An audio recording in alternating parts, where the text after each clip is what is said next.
First, with regard to insurance, all contractors, I mean all, who are working for the government, by law, have to get insurance for their employees. There's something called the Defense Base Act, which requires such coverage. You simply can't get the contract or hire personnel without providing insurance.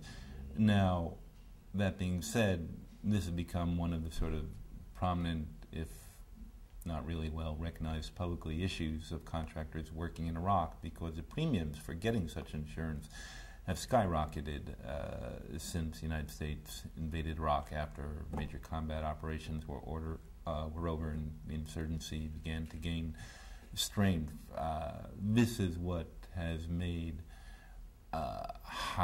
doing reconstruction so costly, because the cost of insurance has just been so high. It used to be that insurance costs were maybe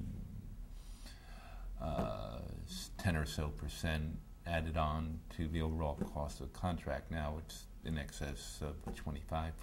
It's just really shot up. So, I mean, they have to do it, but it's become a lot more costly.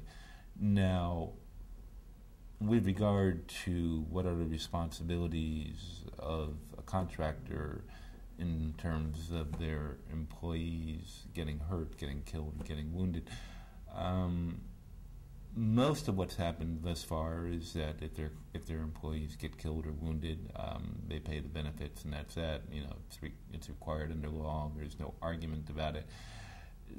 There have been a couple cases where arguments have arisen, though, not over the paying of benefits, but exactly what is the contractor's degree of responsibility, if any, for a situation where their employees were sent into a situation and got killed.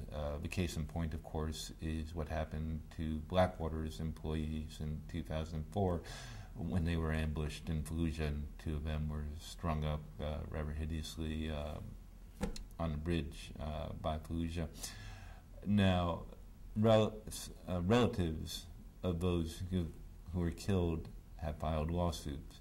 They have said that they put their employees in danger because, contrary to the terms of the contract, they did not provide certain things they were supposed to.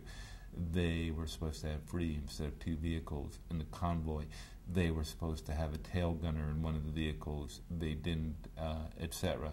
And so a lawsuit has been brought on that basis. Now, the legal defense of the company, as I've had it explained to me, and as I understand it, is that yes, they specified in the contract with their employees that they would provide these things, or try to provide these things, but they also had a clause in the contract that stated this is basically a contingency basis, meaning that we will make a best faith effort to provide those things, but we reserve the right, you know, to go ahead with the mission and send you on it, even if we don't have these things, because there is no security in life, etc., and there is no guarantee, and we can't guarantee that we will always have these things for you, but nevertheless we will require you to undertake the mission if we feel it's necessary. And they didn't have it, and they felt it was necessary, and they sent these people out on a mission, and they were killed. Now, what the outcome of the legal case will be, I don't know. I'm sure it will be looked upon with really great interest by the rest of the industry, because depending on what happens in the case will affect them all.